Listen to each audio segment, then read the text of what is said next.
Alrighty, well, it's about noon, so we can go get ahead and get started, and a couple folks will continue to come in kind of over the next couple minutes. But welcome everyone to the Teaching and Learning Center Professional Development Series. We are super excited to have you here today and very happy to have Tom Hallaq talk about video captions today. Before we get started with today's events, we want to offer a couple reminders. First of all, because you're here, you are eligible to earn a professional development certificate or a fellowship through the Teaching and Learning Center. I will drop that information in the chat. Basically, if you come to enough events, you can submit a post-event survey and be eligible for a certificate at the end of the year. And all of that is outlined on the website. In addition to that, before we get to today's event, we always like to remind folks of what's coming next week. And next week will be a teaching chat, specifically about mentoring junior colleagues. And our wonderful colleague, Andy Faber, will be helping lead that chat. So we are super, super excited to have her there next week. And before we get started today, we'd like to do a brief land acknowledgement. All right, let me share my screen and sound. Let's see if this works. Noah, can you see? Okay, perfect. All right, here we go.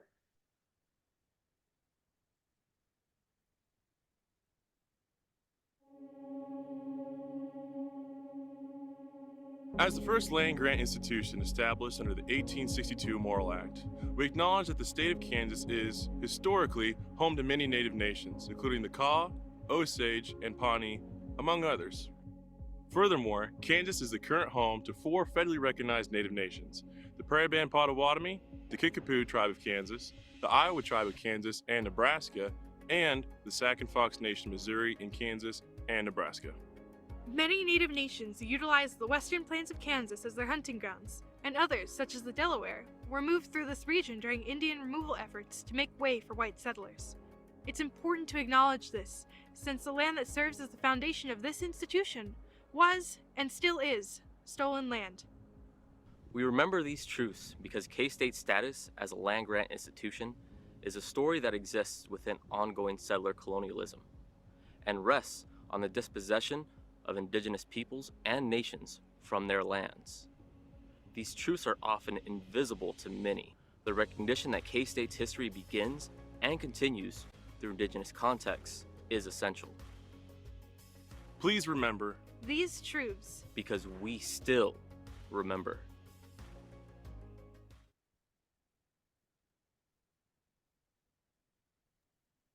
Excellent. Thank you, Ashley. And without further ado, please help us welcome Tom Hallaq to talk about captioning your classroom videos. Tom, go ahead and take it away.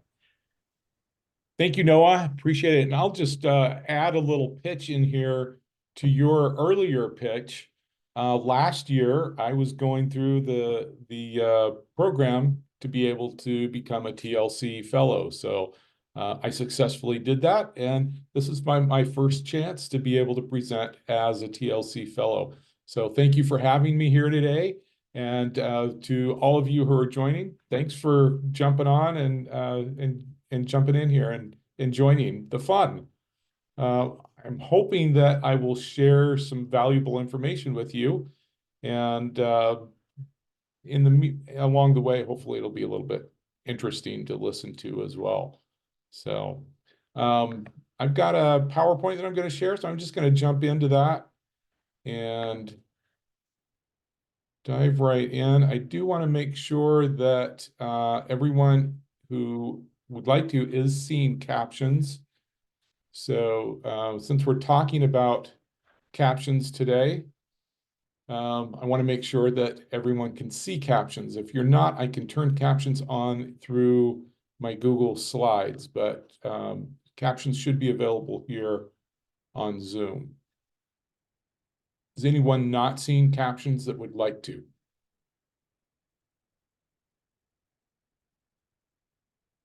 Okay, not hearing from anyone, so I'm going to assume we're all okay. So I want to, again, my name is Tom Hallaq. I'm from the AQ School of AQ Miller School of Media and Communication. I teach primarily in the area of broadcast television, and so I have learned a lot about captions over the last few years. and how to do them. I've also been involved with some other colleagues at other universities where we've done some research about the accuracy of captions. And so what I want to start off today with is to share a little bit of that information and the background of why we're even talking about putting captions on our classroom videos and why that's important. So currently the US has in place a number of different regulations and acts that kind of impact captions. It goes back 50 years ago to the Rehabilitation Act, where the government and public education organizations started requiring accessibility concerns. Most of us, I think, are probably most familiar with the Americans with Disabilities Act, which came about in 1990. And there's also the 2010 21st Century Communication and Video Accessibility Act. And most recently, there's been a change in the FCC guidelines requiring that captioning be added to all video clips, not just entire programs, but even short individual clips. And so with all of these things in place, that's kind of why, as a public institution of higher education, we need to be concerned with adding captions to our videos. We're actually, if we don't do that, we're actually out of compliance. And so we want to make sure that nobody gets dinged and gets in the hot seat with the FCC or any other government agency. So that's a little bit about the background. Some information about doing captioning and why we do that. The US has over 8 million deaf or hard of hearing people in the country. So that's a pretty sizable audience to be able to reach. And we want to be able to connect with those individuals. But more than that, some of the research that I've been involved with has shown that approximately 85% of social media viewers watch video with the sound turned off. And maybe you've experienced this in your own classroom where some of your students are watching some videos or they're on social media, they've got the sound turned off, but they've got captionings going. They're paying more attention to that social media than they are paying attention to your classroom. Hopefully, there's not too much of that going on, but occasionally you might run into those. But there's all sorts of reasons why people watch social media videos with the sound turned off. They might be in a public place where they don't want to be a bother to other people or things like that. I was in a fast food restaurant the other day and sitting there with my wife. A couple tables down, there was a guy watching some kind of program, sound turned up way loud. We could hear every word of it. We were 2 or 3 tables away. I didn't want to hear what he was listening to. So that would have been a good environment where he could maybe turn the sound off and use captions, and we would have been all a little more comfortable. But in addition to just the convenience of that, there's also some research out there that shows that captioning helps promote language acquisition. A couple of my research colleagues have done a study there that has shown some of that. And I want to share some information, added information to that as well. It's noted that in the classroom, if captions are available for video content that we're showing, that it actually helps students in their note-taking. And as a result, it helps their test scores go up.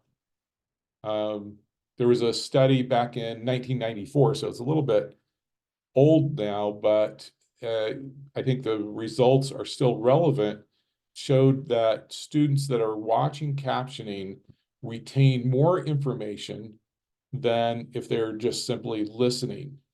So if they're using the closed caption, they can grab a little bit more context and a little bit more information. And there's a theory out there that having a combination of two different learning modalities going on at the same time helps increase comprehension.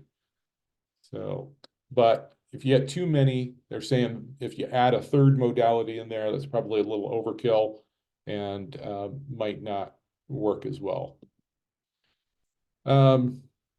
So as we talk about accuracy of captions, and that's one of the things that's really, really important in when we're dealing with captions, is that accuracy is really high. And there are some guidelines that the FCC puts out.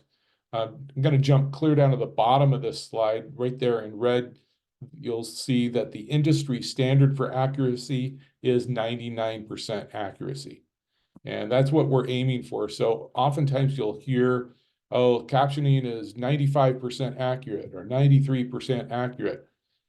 It sounds good, but the industry standard is 99% accuracy. They want very precise captions. So a couple of things that contribute to that accuracy rating. First of all, that the words in the captions need to match the spoken word or the lyrics of a song. So the timing of captions that are showing up on the screen sometimes can be very short. In television, where I work primarily, if we put text up on a screen, our general guideline is that they should be up long enough to read through them twice. Well, with captions, that's not always the case because the sound may be going along faster than that. So, but it is important that the text aligns with the spoken word. That text that you see should use correct spelling, correct grammar and punctuation, capitalization, all of those things. And should also include nonverbal sounds. Like if there's music, we need to add some text in there to indicate the music, other audible reactions, background noises, and so forth. And I'll add at this point, I was in a workshop about, let's see, last spring, so not quite a year ago, 9 months ago or so, where the workshop or the panel discussion actually included a deaf person and a blind person. Believe it or not, there's blind captioning out there. And I don't know a lot about it, but I'm interested in learning more about that. But one of the things that they mentioned there is that there should be no real work or discussion about captioning without a disabled person in the audience. So, or involved with the presentation. And so I have to apologize. I have not consulted a hard of hearing person, although I will tell you that just recently I got my own hearing aids. My wife likes it because I hear her a lot clearer. But I have just a minor hearing loss compared with other folks. So I don't know if that counts or not, but really like to get the input of someone that really is deeper in that world. Going on with some other points for accurate captions, make sure we identify each speaker clearly. There's a few different ways of doing that. We can either name the person in the text. We can sometimes we can change the color of the text, and so forth. So there's a variety of ways we can do that. And then make sure that the captions are legible. We don't want letters crunched together too closely or too many lines of text on the screen. And then also make sure that they're not paraphrasing, but they are actually word for word accurate for what's going on there. There's a couple of instruments that are used to measure the accuracy rate. First of all, there's the word error rate instrument. That uses the formula that you see here on your screen to identify the percentage of accuracy. And then there's also the number addition and recognition instrument. And down at the bottom of this slide, you'll see some of the things that are used by that instrument to identify error scoring. There's critical errors. That's the most extreme, where it's actually presenting false information because of the inaccuracy of the captions. Then there's major errors, minor errors, and paraphrasing. And so they're looking at all of those things to score the accuracy. These are the tools that were used in some recent research that I was involved with some of my colleagues, and I'll share some of those results here in just a moment. But this is some information from additional literature. Oftentimes, if we're trying to use captions, many of us might go to YouTube and just allow them to use auto captions. That's easy, and it doesn't take a lot of extra work. Unfortunately, YouTube auto captions have been notoriously problematic. And in fact, early on, they were known as craptions because they were so bad. Over the years, YouTube has improved their captions and they've provided other tools. And we're going to cover some of those tools that they provide and how we can use those to our advantage. But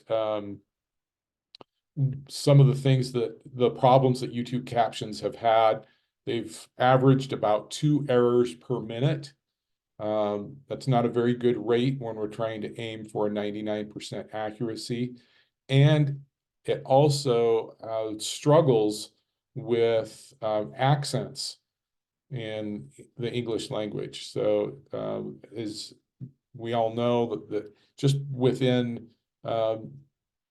domestic US, there are different accents from the South, the Northeast, the West, wherever you're from. And then in addition to that, we get all these people from other countries coming in that have their own accents. And YouTube just does not do a very good job of translating those accents into accurate text.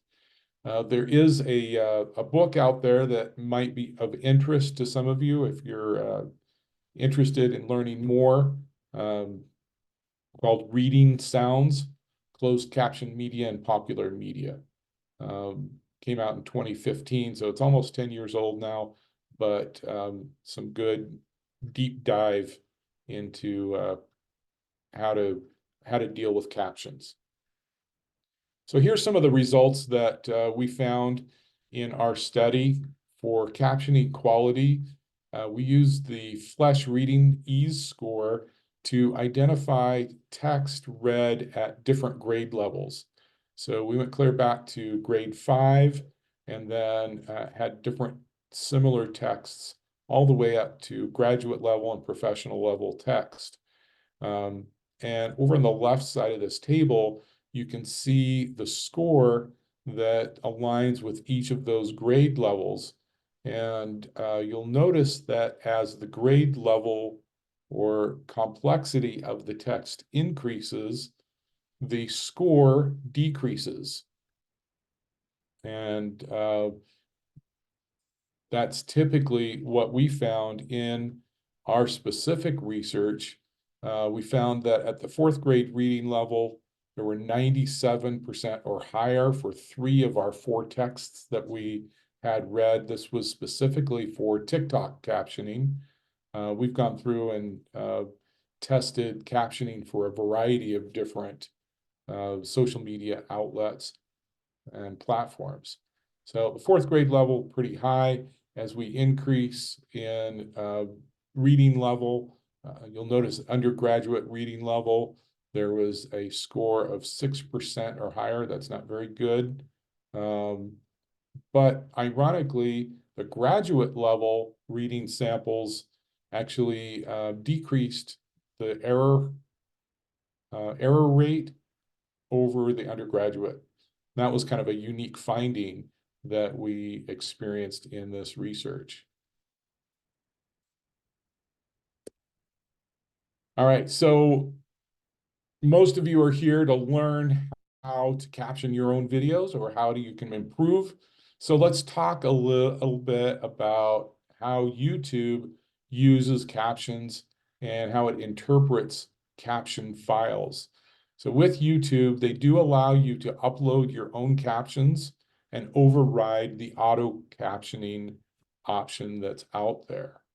In fact, YouTube encourages professionals that use their platform to use professional captions with their videos. Most of us in this room today are not professionals, and we're just trying to meet the requirement and get captions up there and try to do that accurately.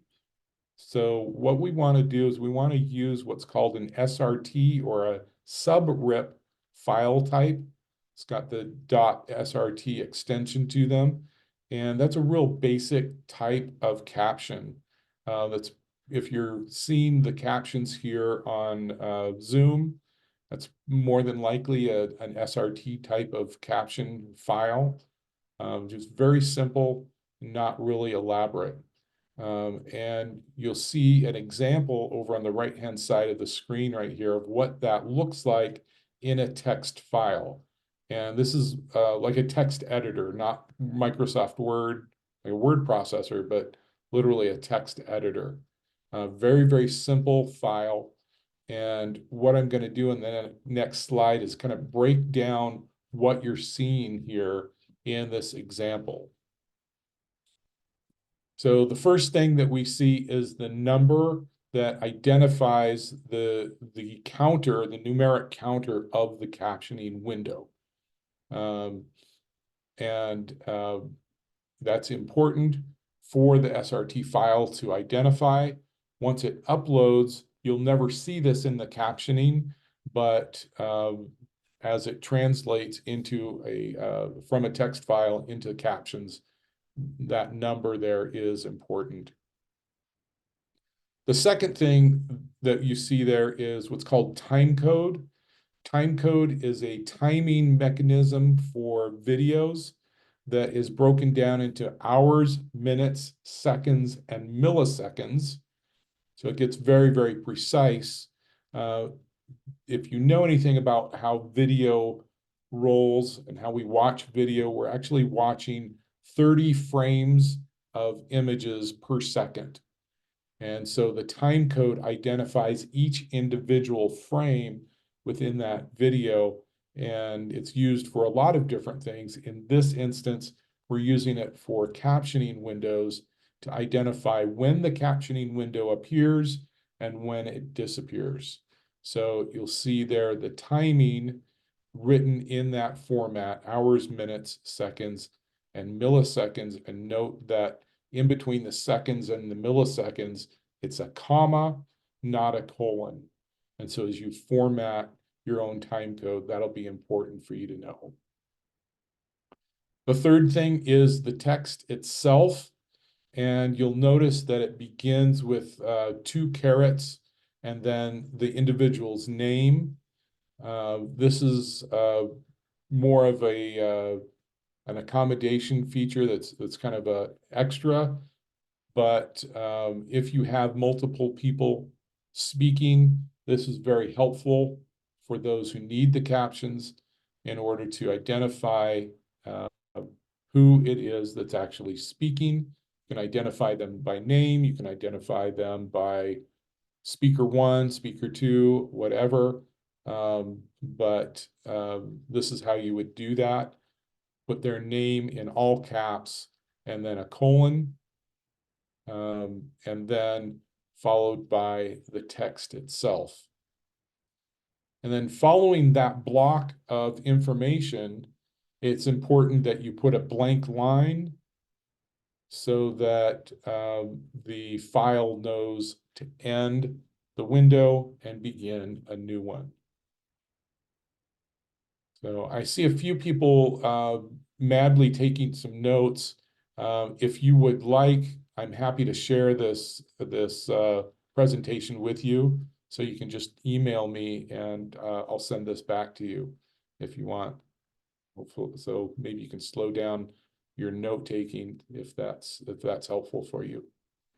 But this is the way that we would format our text file in order to upload that directly to YouTube so that we can have accurate captions.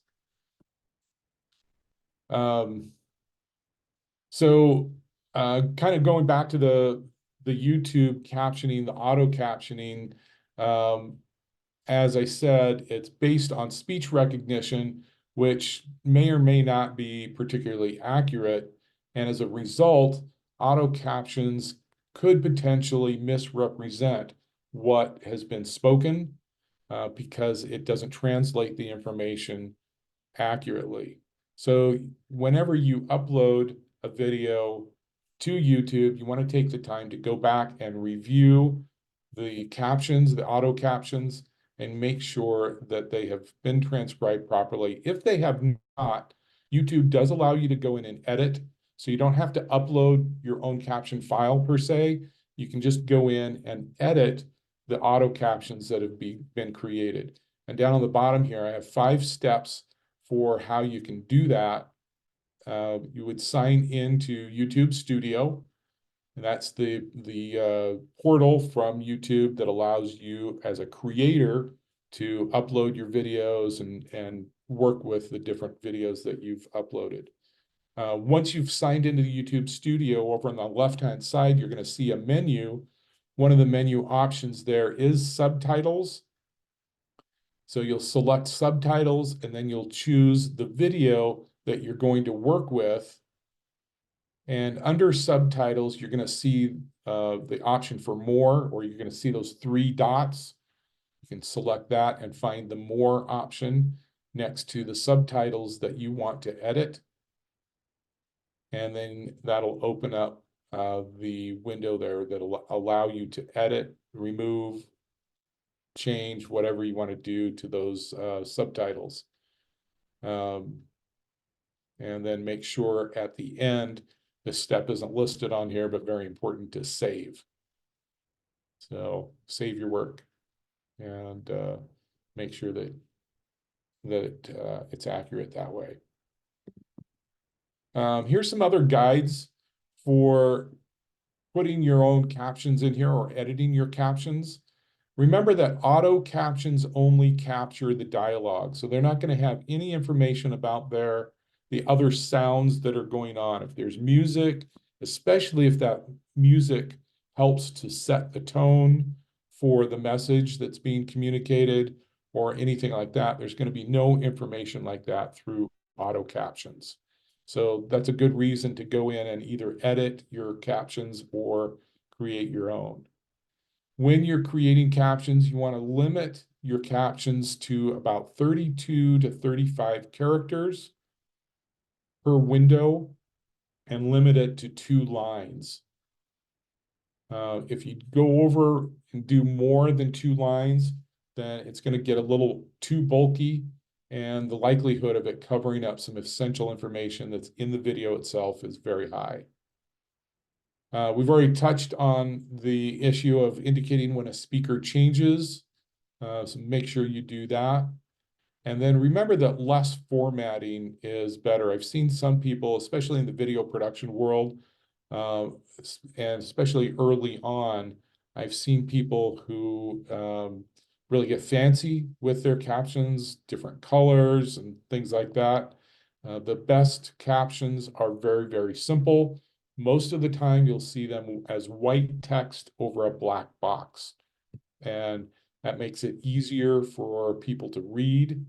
That contrast, as opposed to black text over a white box, the other way around is actually easier to read. So just keep the formatting very, very simple and basic.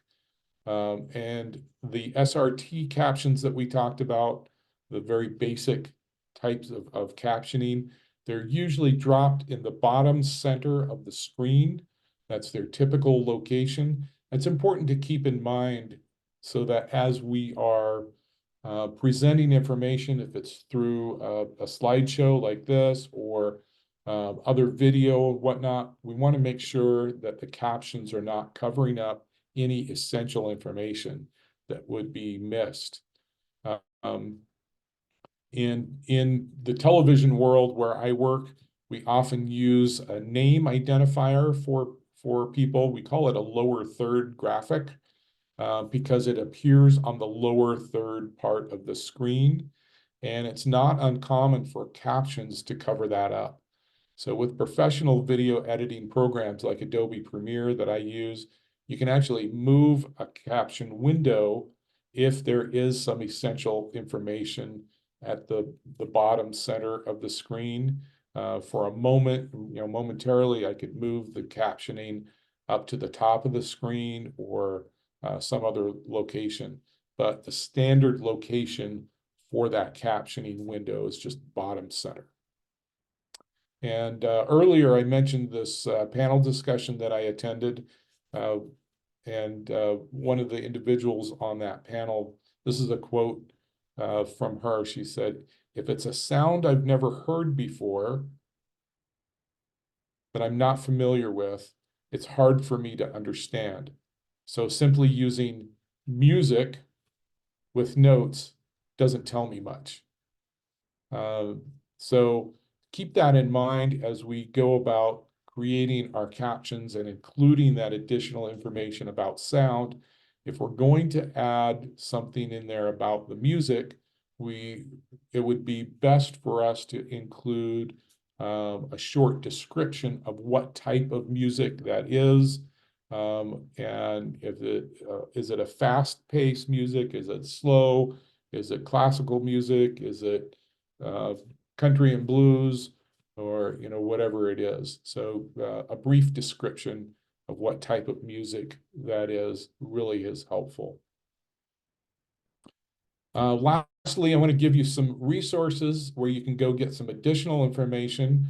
There's a website from the organization Described in Caption Media program that lists best practices for captioning, and they do a really good job of outlining the best approach for captions. And then if you want to use some artificial intelligence software for creating captions, there's a couple out there that are pretty good. There's Mac Whisper. There's both a free version and a pro version. The free version obviously is free. The pro version is a pretty minimal cost of $15. So you can use those, and then Whisper AI is another one that is available. So I think with that, there's my references, and those are pretty small. Again, if you're interested in this information, I'm happy to send you my presentation, and you can get that information there. But at this point, I just would like to open it up for questions or additional comments. Noticing a couple of comments here in the chat, and I'd love to hear a little bit more about your experiences with captions, whether they're poor captions or good captions. So just want to open it up for comments and questions. Hey, Tom, I wanted to ask if you'd be willing to share your slides with Ash and I. We can post them on the TLC website, and then everyone can have access to them if that's helpful for you. Sure. I've got it both in PowerPoint or Google Slides. Which format would you like? Probably PowerPoint. is Yeah. great. Thank you so much. I'll just email that off to you guys when we're done here.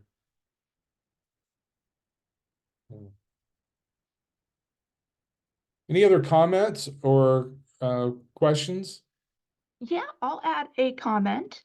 I was just going to say, for people who don't know and aren't used to using YouTube to help with their captioning efforts, there is also a feature where you can upload a transcript.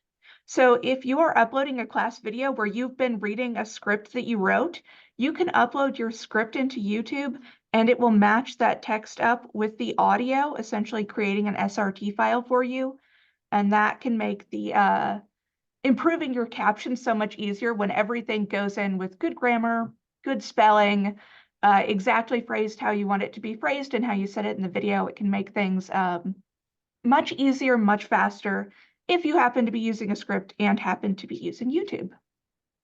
Thanks for that, Mary. That's really important. And I'll add to that, there are actually websites out there that you can use if you haven't used a script, but you have an audio recording.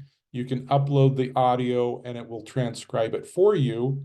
And then you can take that transcription and upload it to YouTube, as Mary was talking about.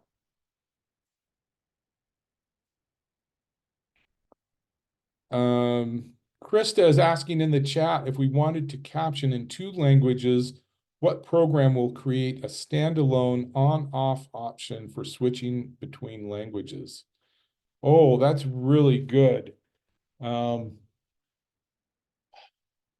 have not done any foreign language captioning, so if anyone here has done any of that, please feel free to jump in and respond. I will say that in my work with Adobe Premiere, it is a high-end professional video editing program, and it allows for multiple tracks of captioning.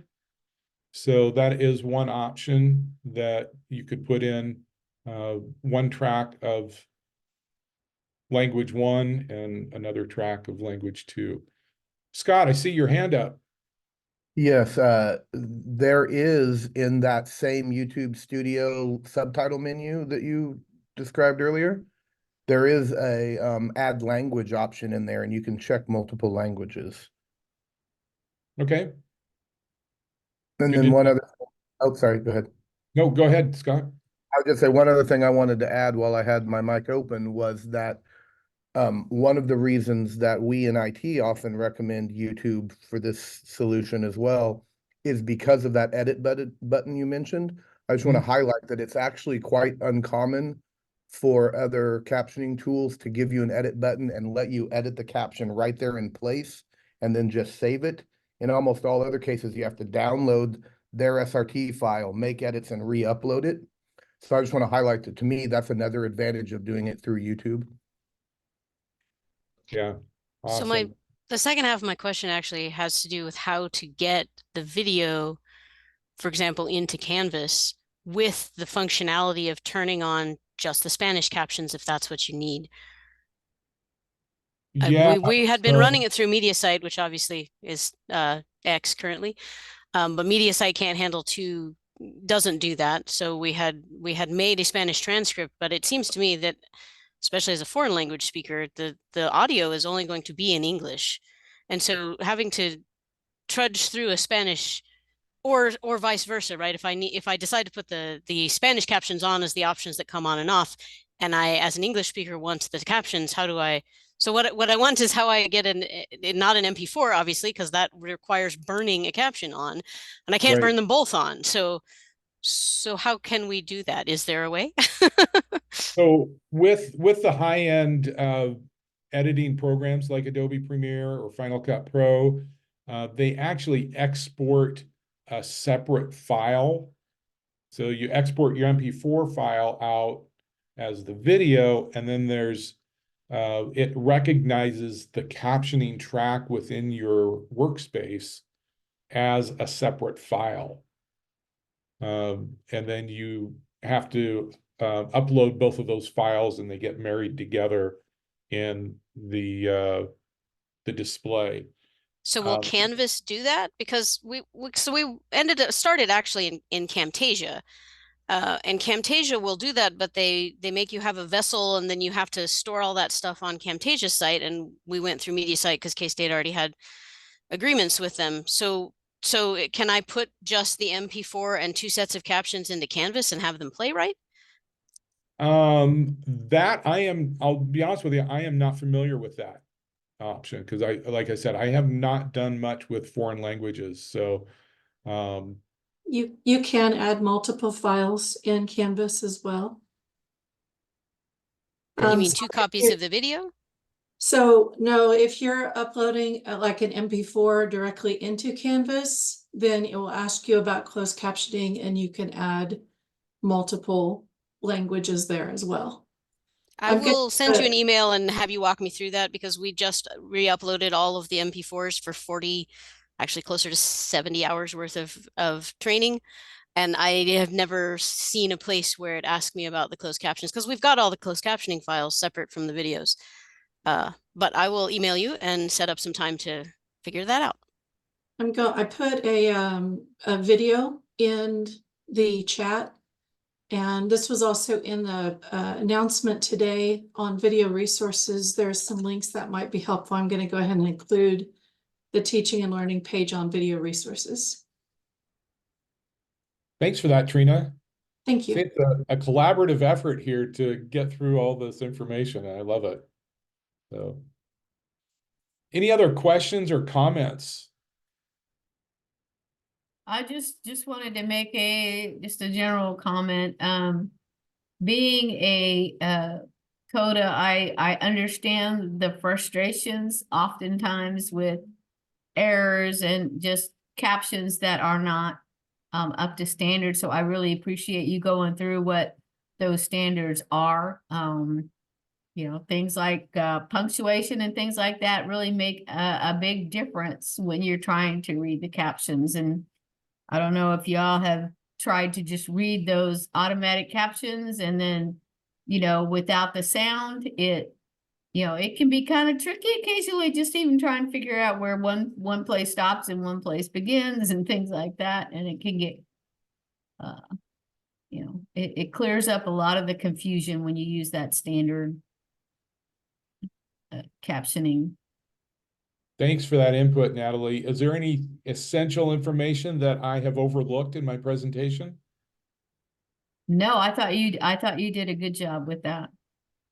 All right, thank you. Appreciate that. Yeah, Tom, if I can add in, well, first, as a new member to the hearing aid group, I appreciate where you're kind of the steps you're going through. I just started myself. But as you think about the legal pieces, I just want to thank you for sharing those pieces. And that's really important with anything public facing, especially when it's course related, there's a little bit different approach. Because of the type of content, because it's not public facing, we of course want to caption as much as we can. Legally, the requirement is anytime an individual gets a letter of accommodation, then we have to caption it, and it's got to be accurate.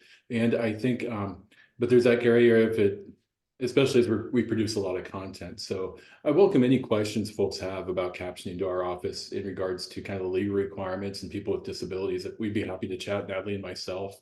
But I want to thank you as well. I think this is some great info, and I appreciate the remarks in regards to accuracy, because accuracy in higher education can make a huge difference, especially if anybody's been through anatomy and physiology, clinical work, anything like that. One word can change the meaning entirely. Yeah, and that's where it really gets tricky when we're dealing with professional jargon or things like that with a specific industry, so forth. Jason, just as a reminder, would you remind the folks here what office you're in so we all remember? Yeah, well, I should have said that. I know most of the people here. I direct the Student Access Center, and Natalie and I are both in the Student Access Center here. Awesome.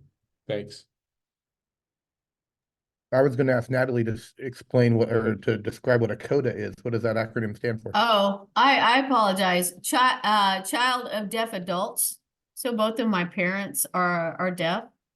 That's actually how I learned American Sign Language to begin with. Thank you. Mm-hmm. Thanks. We've got a few minutes left. So again, if there's any other comments, observations, I'd love to hear from someone that maybe had a difficult situation with captions that maybe were not accurate. And Natalie's kind of alluded to the frustration that has been felt by some, but if anyone has a firsthand experience that you'd like to share, I'd love to hear about that.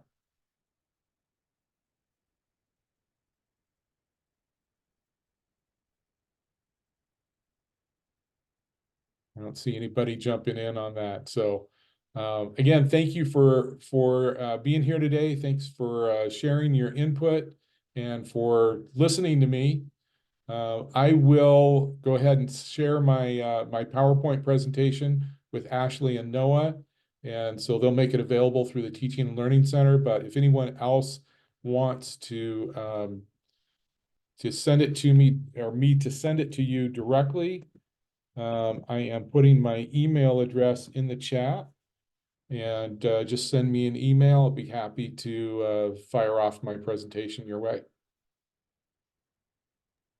Excellent. Thank you so much, Tom. If everyone could please join me in thanking Tom for his wonderful presentation today. This is very, very helpful. And we will put your slides in addition to today's recording up on Canvas. So if you have any colleagues that you'd like to share this with, that information will be available later today.